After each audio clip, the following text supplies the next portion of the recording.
Hey, what's up everybody? It's Coach Matt, EliteThrowsCoaching.com. Today coming to you to talk about video number 6 in our glide shot put series of common faults and corrections. This is a big one. This is another big problem that we see, and it has to do with when you glide and then you land in the power position. Now, a lot of people out there don't like that word land. I don't know what word they want me to use when you magically appear in the power position, but after you glide and you happen to somehow get in the power position, i.e. land in the power position, your weight is not far enough back behind the power leg. You hear coaches talk about this all the time. They say, hey, stay back, keep your weight back. You're opening up too early. Stay back on it. Keep your weight back on it. You're opening up. You're shifting too early. A lot of times athletes just don't know what that means. All right. So today we're going to explain what it looks like, what they actually mean, how to fix it, how to correct it, and a drill to help you out. Guys, before we go out in the circle, make sure to subscribe to this channel and click that notification bell. Give it a thumbs up if you like it, and make sure to share it with all of your throwing friends so they can get better technique as well.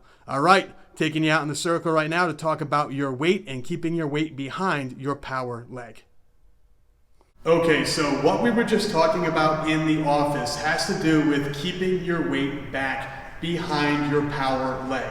So we know that when we teach the standing throw and we teach the power position, you have a power leg, which is your right leg for right-handed throwers, and your blocking leg, which is the left leg for right-handed throwers. We want to keep your center of mass, we want to keep as much weight as possible back behind that power leg. Here's what it looks like.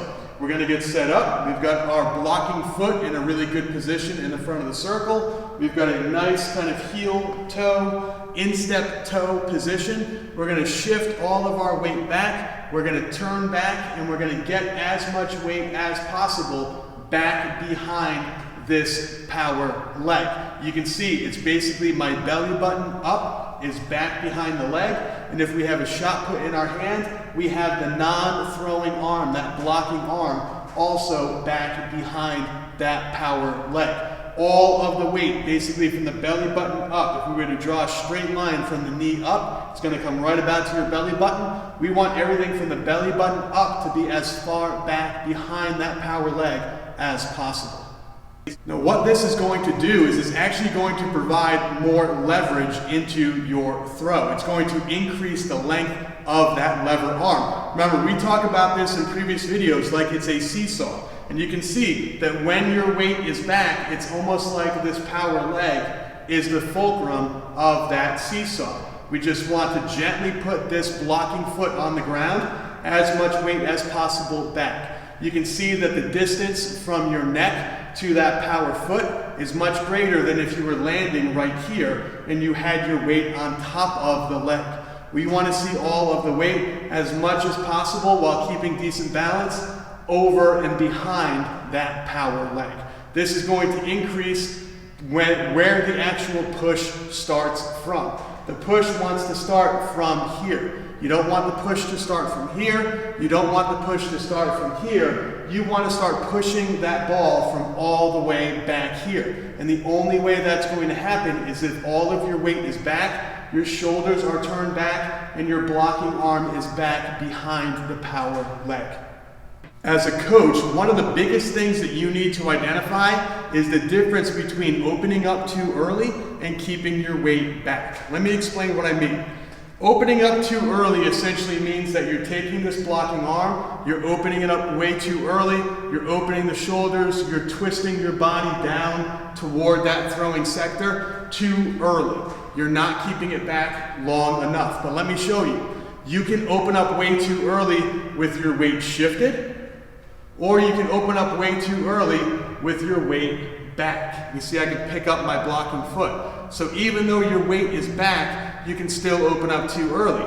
If you're landing here with your weight on top of the leg, not behind it, with your weight on top of the leg, centered right in between your body, you can still be wide open.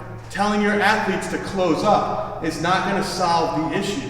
You want them to stay closed and keep the weight back. This is something we see all the time, especially when I work with new throwers.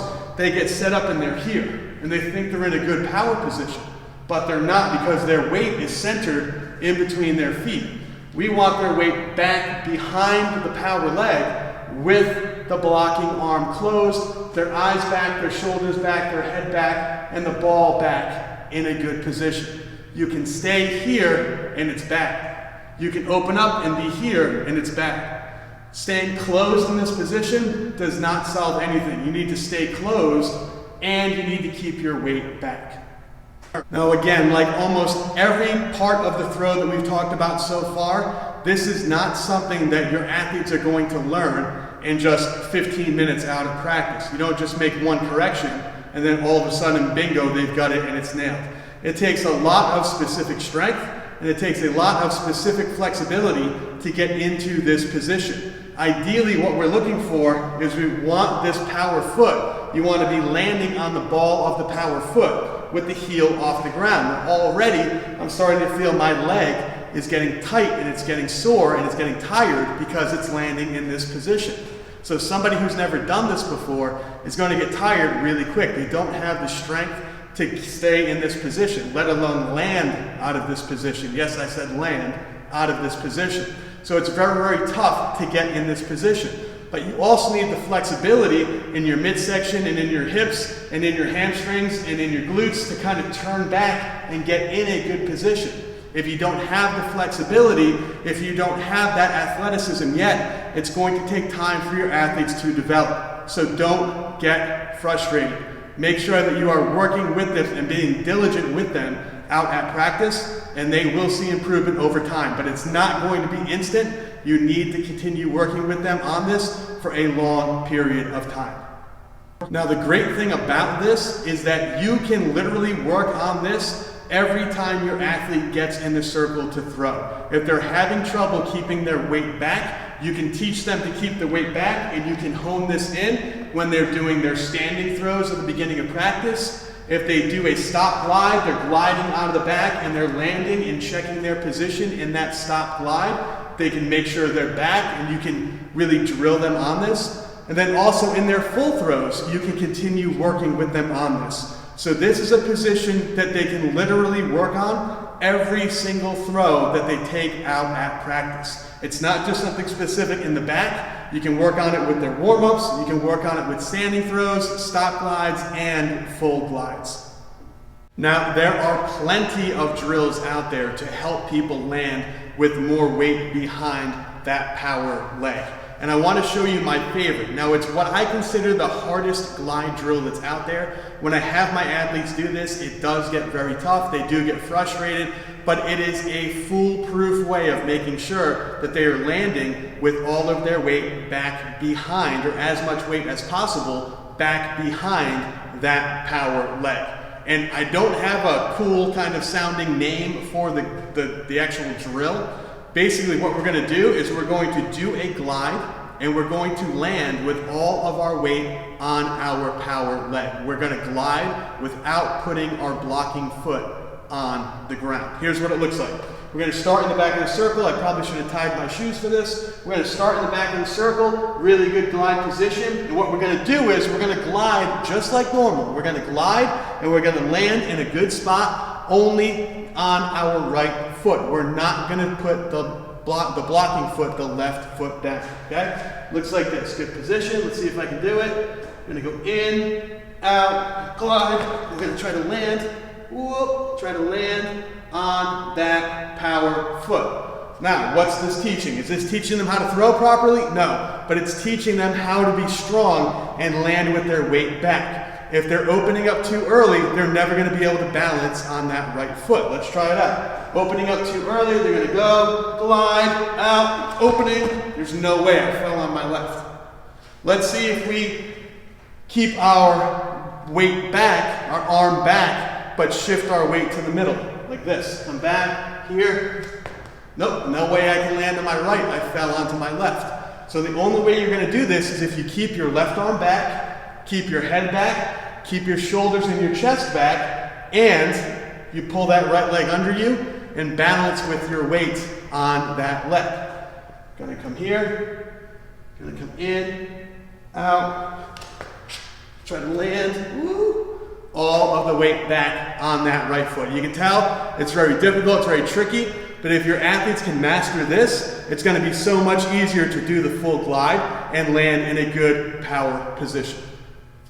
All right, that just about does it from here.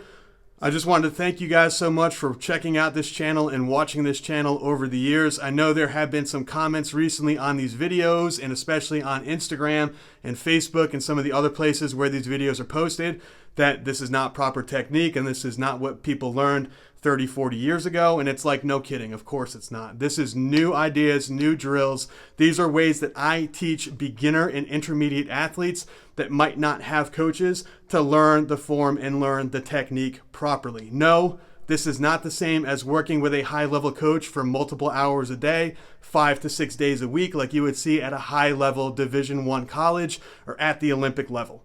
This is not that kind of training. But what this is a way to get you and your athletes, the coaches and the athletes, a better understanding of what it is that we're trying to accomplish out at practice to get them throwing as far as possible in the shortest amount of time. So thank you all so much for checking out these videos. Please make sure to email me or leave a comment down below if you have any questions. And also make sure to click all this stuff that just popped up on the screen so that you can subscribe and watch more videos and learn more about how to become a better thrower. Thank you so much, and I'll talk to you next week.